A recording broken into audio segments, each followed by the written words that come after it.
اللهم اجعلنا من الفائزين ومع الفائزين برحمتك يا أرحم الراحمين.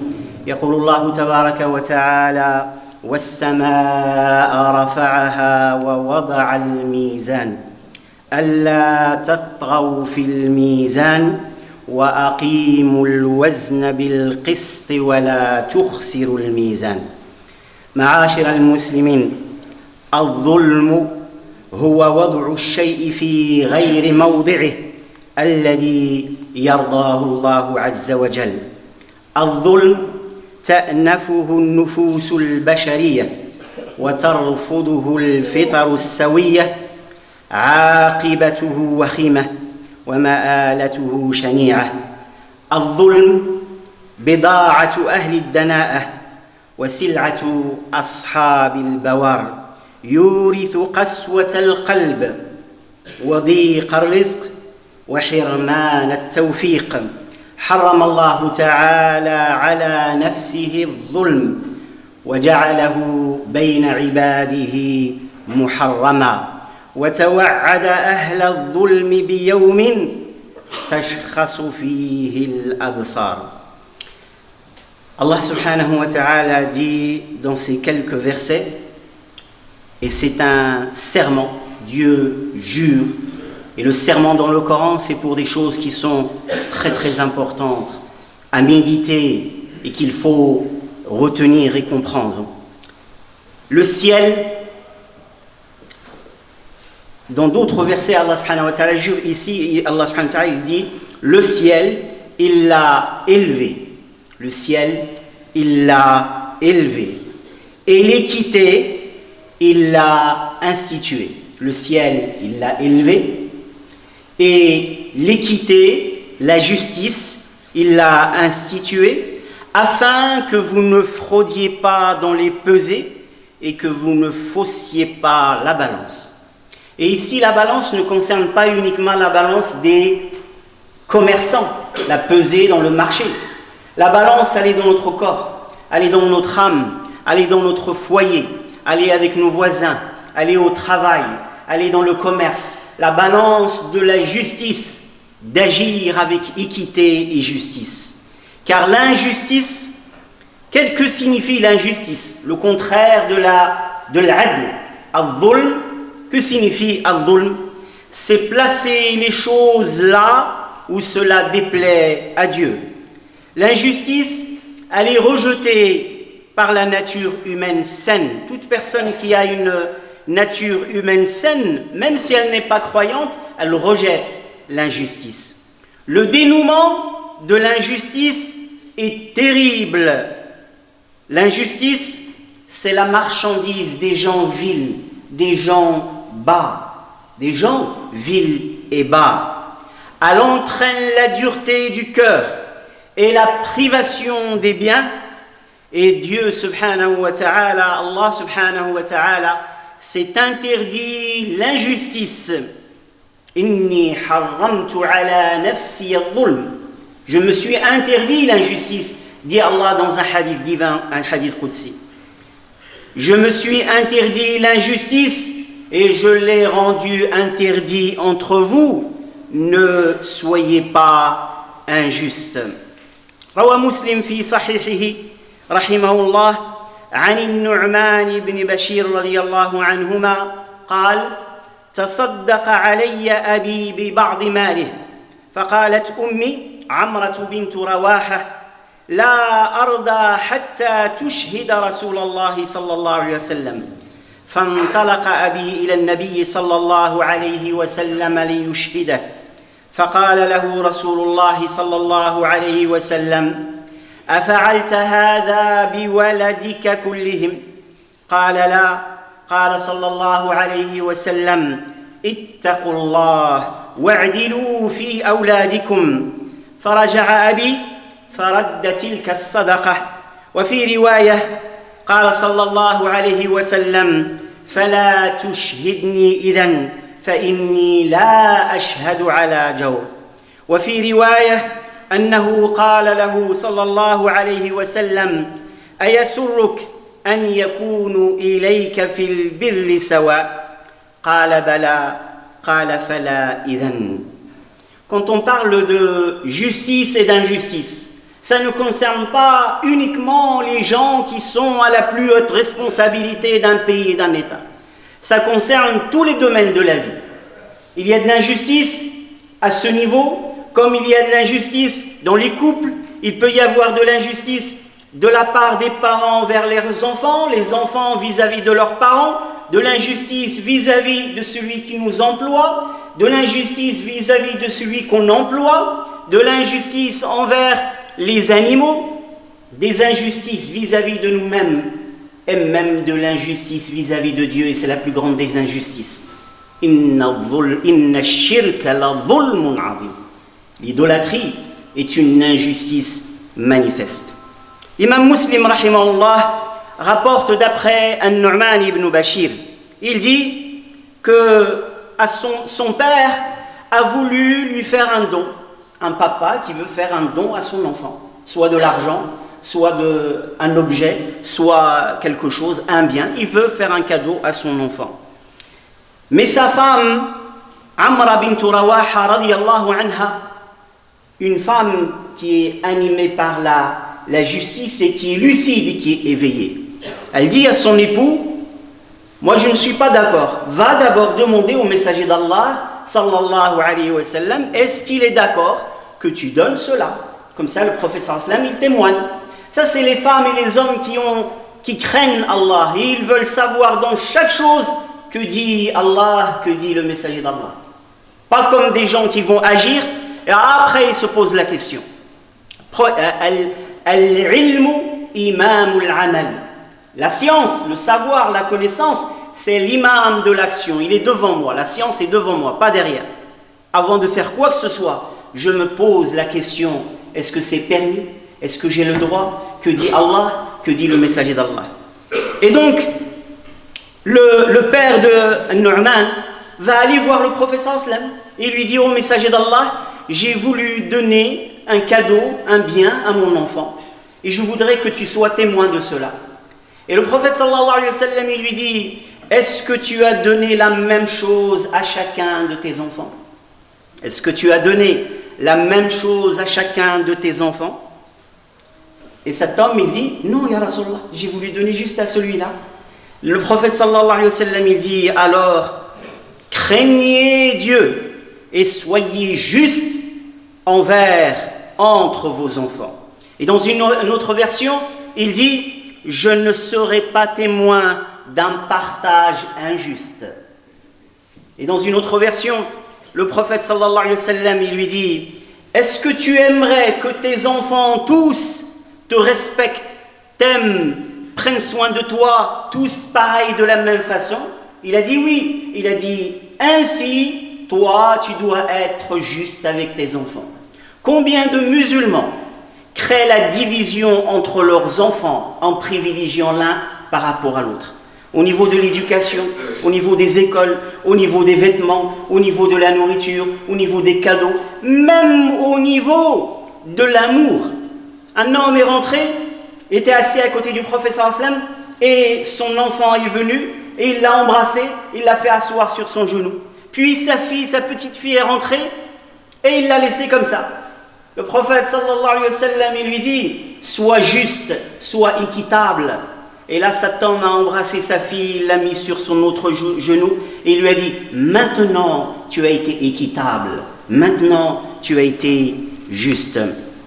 أيها الأحباب ونحن مأمورون كذلك بالعدل مع أهلنا وأزواجنا وكم يقع على النساء من ظلم من بعض الرجال أو من ظلم الرجال على بعض النساء أو من ظلم النساء على بعض الرجال وقد يصل الحال إلى أن تكون المرأة كالمعلقة فلا هي مطلقة بإحسان لتبحث عن غيره ولا هي ممسكة بمعروف فتؤدى إليها حقوقها بالعدل والإحسان وويل للرجل يستغل قوته وقدرته فيظلم المرأة ويبخس حقوقها والرسول صلى الله عليه وسلم يقول لنا جميعا فاتقوا الله في النساء فإنكم أخذتموهن بأمان الله واستحللتم فروجهن بكلمات الله.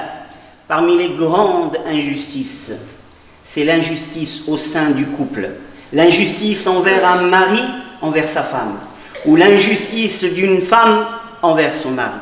Il y a de l'injustice de chaque côté. L'injustice, par exemple, de certains hommes envers leurs femmes, ils ne dépensent pas alors qu'ils sont responsables des dépenses. Ils prennent les biens qui appartiennent à la femme, se les accaparent injustement.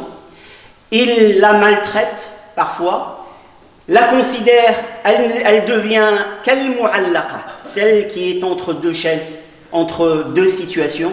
Elle n'est ni véritablement mariée, ni divorcée, ni mariée parce qu'elle ne vit pas une vie conjugale bil ma'ruf, avec les conditions minimales de comportement, de akhlaq, etc. Et elle n'est pas libérée, divorcée, pour qu'elle puisse chercher son bonheur ailleurs. Donc ça parmi les injustices. Mais également, il y a des injustices de certaines épouses envers leur époux, par l'ingratitude, par la manière de parler, le manque de respect, le manque de douceur, le manque de bienveillance, etc. Ces injustices-là, elles sont terribles parce qu'elles apprennent aux enfants à être injustes. Et ils reproduisent ça dans leur mariage, et ils reproduisent ça avec leurs enfants. Alors que le prophète sallallahu alayhi wa sallam nous a dit « Craignez Dieu à l'égard des femmes. Vous les avez prises avec le pacte de Dieu, et vous avez eu permission de jouir d'elles intimement par la parole de Dieu. » أقول قولي هذا وأستغفر الله لي ولكم فاستغفروه إنه هو الغفور الرحيم.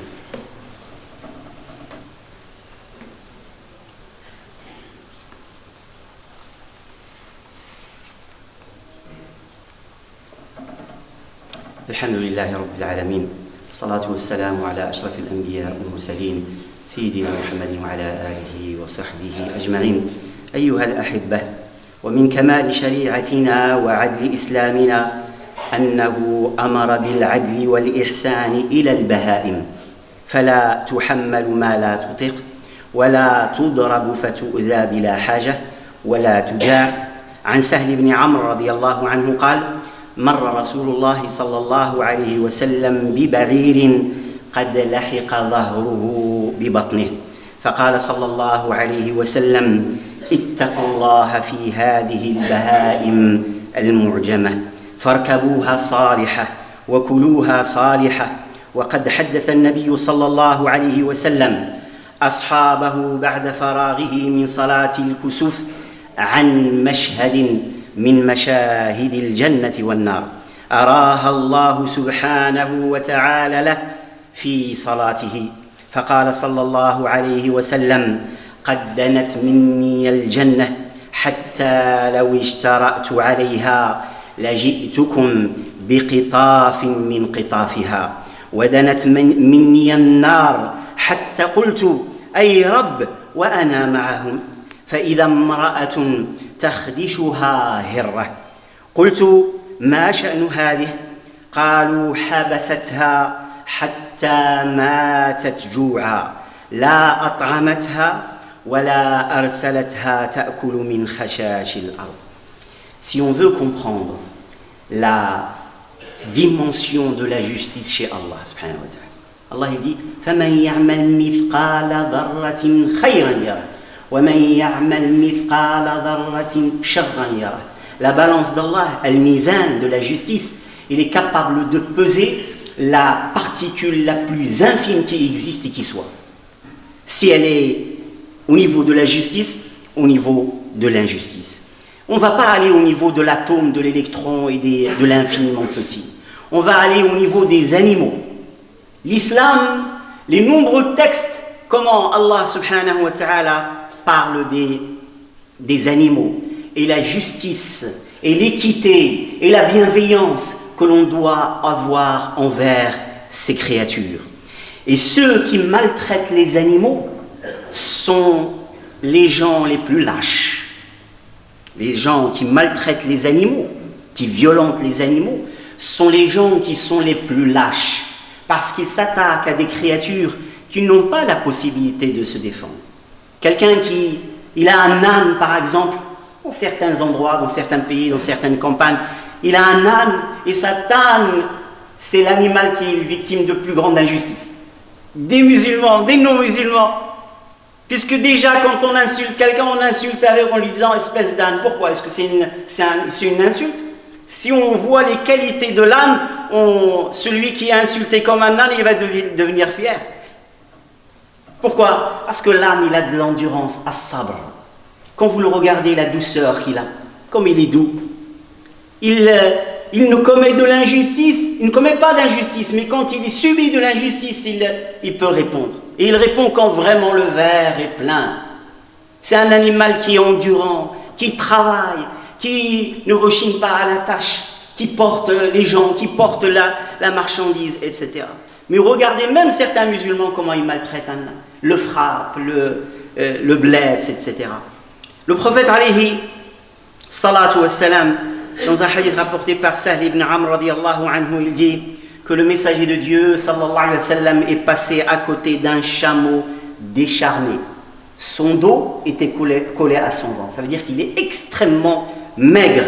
Et le prophète sallallahu alayhi wa sallam a dit: craignez Dieu vis-à-vis de ces bêtes qui ne peuvent pas parler, qui ne peuvent pas s'exprimer. Utilisez-les comme monture de manière convenable et mangez la viande de celles qui conviennent. Et un jour, le prophète sallallahu alayhi wa sallam a fait la prière de l'éclipse solaire, Salat al-Kusuf. Le soleil s'est éclipsé, le prophète sallallahu alayhi wa sallam a fait une prière. C'est une prière qui est très longue, une prière où on fait une grande lecture. Et on reste en recours très longtemps, il y a même un double recours. Et on reste en soujoud très très longtemps. Le prophète sallallahu alayhi wa sallam a fait cette prière très très très longue. Puis quand il a terminé, il a dit à ses compagnons que pendant la prière de l'éclipse, Allah lui a montré le paradis et l'enfer devant lui. Et le prophète sallallahu alayhi wa sallam, il dit: ils étaient tellement proches de moi que j'aurais pu saisir une grappe de raisin du paradis et vous le ramener.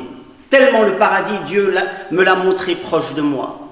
Et l'enfer était tellement proche de moi que j'ai dit à mon Seigneur: Seigneur, est-ce que je vais être avec eux?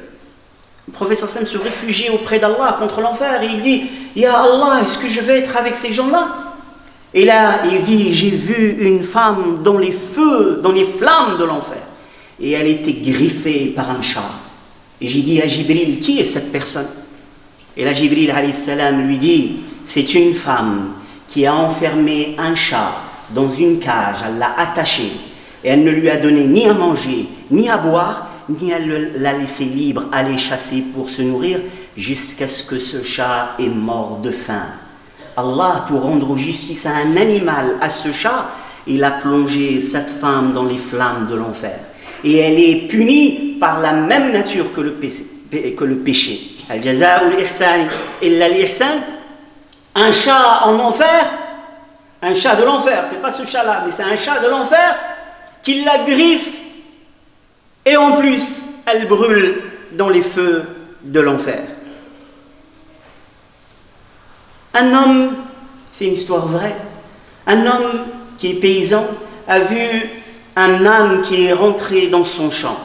Un âne, c'est un animal, il veut manger. Normalement, quelqu'un qui est dans la justice, quelqu'un qui a un cœur, qu'est-ce qu'il fait? Il va lui donner à manger.